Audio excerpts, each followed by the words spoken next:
한국경제TV 생생한 실전 투자 정보 와우퀵.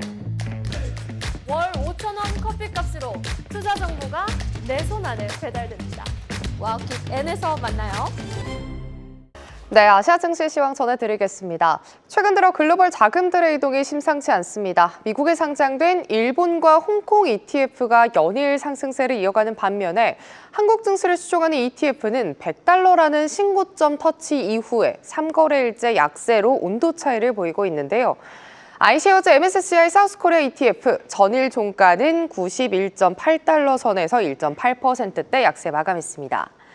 이어서 실시간 아시아 증시 상황도 함께 확인해 보시죠. 오늘 아시아 증시 내에서 가장 강한 국가는 바로 한국입니다. 반도체 섹터 중심으로 상승폭을 키워가는 가운데 일단 이 시각 현재 4,086선 지나가면서 3%대 강세 시연해내고 있고요. 일본 증시 역시도 빨간불을 켜내고 있습니다. 중요한 뉴스는 시티에서는 일본 기술주에 대한 버블론을 제기했습니다. 일본의 기술주가 미국의 매그니피센트 7의 밸류를 초과했다고 경고를 했습니다. 밸류는 넘었지만 이익 성장률 부분에서 따라가지 못하는 점을 지적했습니다. 여기에 최근 들어 엔화의 비정상적 약세와 주가와 실적 간의 괴리 등 이런 징후들을 봤을 때 조정 가능성을 경고했고요. 니케이 지수가 48,000선까지 후퇴할 수 있다고 조언한 가운데 이 시각 현재는 51,000선을 향해서 1.2%대 강세 보여주고 있습니다. 중화권 증시까지 함께 확인해 보시죠. 오늘 중국 증시 내에서는 테크주는 밀리고 원자재나 소비재 단에서 시세를 내주고 있습니다. 이에 지수가 혼조세를 보이는 가운데 상해 종합지수 아슬아슬하게 4,000선 공방을 이어가고 있습니다. 이와 다르게 홍콩 증시는 분위기가 조금 다른 모습입니다. 텐센트 그리고 알리바바 같은 종목이 시세를 내주면서 홍콩 증시 이 시각 현재 1.1%대 강세 보여줍니다.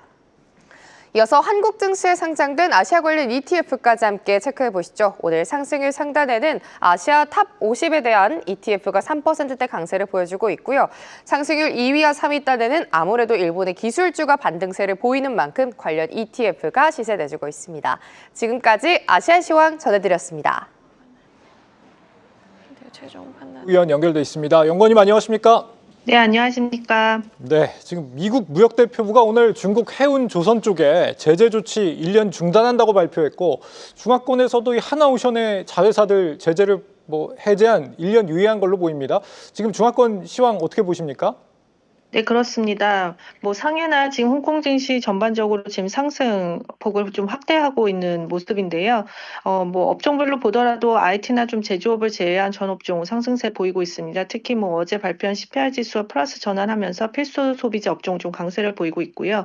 말씀하신 대로 중국의 이제 조선주들도 좀 강세를 보이고 있습니다. 코스코, OOCL, 산하의 내처 컨테이너가 이제 10일에 미국에 또 입항 예정이라고 밝히면서 코스코 같은 경우에 7일 날 지난 7일에도 한 1.5% 상승하고 오늘도 0.8% 상승세 보이고 있는 상황입니다. 네, 알리바바가 후원하는 이 중국의 문샷 AI, 여기서 이제 챗 GPT 성능을 뛰어넘는 수준의 AI 모델을 개발했다라고 해서 화제가 되는 것 같은데요. 제2의 딥시크 모멘터가 드디어 찾아오는 것이냐, 이 부분은 어떻게 보고 계세요?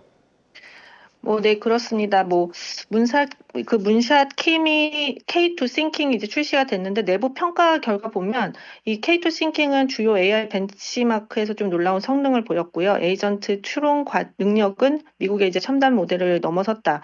하지만 이제 코딩 분야에서는 오픈 AI나 엔트로픽보다는 조금 뒤진다는 그런 의견들이 있고요. 사실 2주 전까지만 해도 미니맥스 AI의 미니맥스 M2가 전 세계 오픈소스 모델 중에 또 1위 성능을 가지고 있다라고 한 바 있는데 이것을 다시 또 이제 문샷이 그 자리를 이제 차지한 것이라고 볼 수가 있고 딥시크도 이제 또 R2를 발표할 예정인데 좀 이제 연기는 되고 있죠. 이와 같이 중국 내에서의 이 AI 기업들의 업그레이드된 모델들 발표들이 굉장히 좀 빨라지고 있는 모습들을 보이고 있습니다. 네. 마지막으로 요거만 좀 여쭙고 싶은데요. 앞서 설명해 주신 것처럼 미국과 중국의 지금 갈등 양상이 조금 이제 해소 국면을 맞이한 것 같은데 앞으로는 그러면은 중화권 증시 전망을 우리가 좀 긍정적으로 보면서 특별한 불확실성 없이 가져가면 될까요? 어떻게 보십니까, 이 부분? 네, 사실 뭐 이제 1년간 유예가 됐기 때문에 사실 뭐 미중 협상에 대한 부분들은 어느 정도 이제 일단락됐다라고 보고 있고요. 이제 최근에 이제 좀 우려됐던 부분들이 뭐 미국에서도 나오고 있지만 뭐 지금 AI 부분에서 이제 버블론 뭐 이런 얘기들이 나오고 있는데 사실 이제 중국만 이제 놓고 봤을 때에는 중국도 이제 AI 굴기가 실제 이제 경제 성장에 미치는 영향 자체는 지금은 미미하지만 점진적으로 이제 높아질 것으로 예상을 하고 있습니다. 중장기적으로 좀 봐야 되고요. 잠재 성장률에서 결국에는 총요소 생산성 제고를 시키기 위한 것인데 중국은 정부라든지 중앙기업, 민간기업 이 자본 지출이 확대되면서 GDP 성장률 기여율이 점진적으로 높아지고 있습니다.